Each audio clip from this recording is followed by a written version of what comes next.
Chapter 26. Augustine and Ash sat patiently, waiting to speak to Marcus's line manager. The man was all bristle and self-importance when he finally walked through the door. Ash could imagine him stood outside the door for 5 minutes, doing nothing but making them wait to demonstrate how valuable he was. "You've not got long," was his greeting as he stepped towards the 2 detectives, offering a handshake. Both detectives accepted the offer of a handshake. Ash went first, and then waited for Augustine to admonish him as he made his greeting. He didn't. "Take a seat," the man said, pointing to the 2 seats that Ash and Augustine had only vacated a few seconds earlier. Ash smirked, trying to work the guy out. Augustine's head was more in a business mode.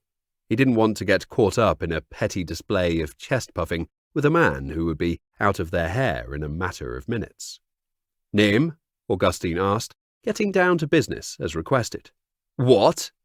"Name." "Sean McPherson." "Job title?" "What's this, mastermind? Do you want my specialist subject too?" Sean responded, chuckling. He was the only one laughing at his joke.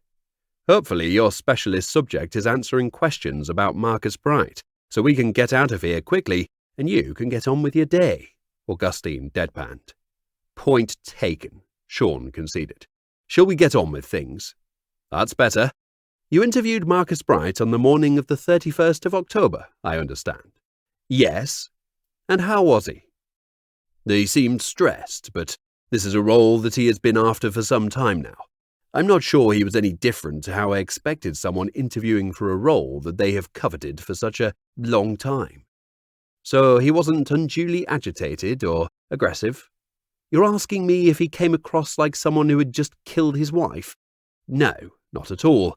I don't know the first thing about murder or cleaning up after one, but I don't think he had the blood of his wife under his fingernails or stuck to his skin anywhere, if that's what you're asking." "I suppose, in a roundabout way, that is what we're asking." "But about Marcus in general, how did you find him?"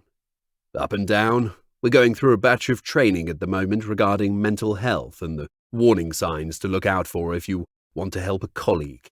Well, there was a list of 10 things. I'd say that Marcus has at least 8 of them." "And did you ever talk to Marcus about this?" "No. He didn't take interference lightly.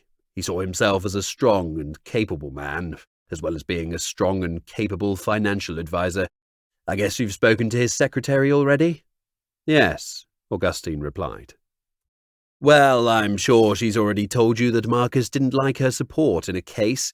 He wanted people to know that it was all his own work, and that's what Marcus Bright is like as a human being. He doesn't like anyone knowing his private business, never turns up to company socials or anything like that, just stays away." "And do you think he has things to hide?" Augustine asked. "Not being a killer, I don't. But I'm sure there are things in Marcus Bright's closet. If he doesn't have anything in his closet, then I'll bet he's the first person I've ever met that doesn't. And I'm not a betting man." "Is there anything else that you think we might need to know?" Augustine inquired. He liked to finish off every interview with this question. It was his catch-all that covered all bases. Sometimes it uncovered a seemingly innocuous comment that opened a case up. Not this time. "No. Can I go now?" was the only reply he got from Sean McPherson.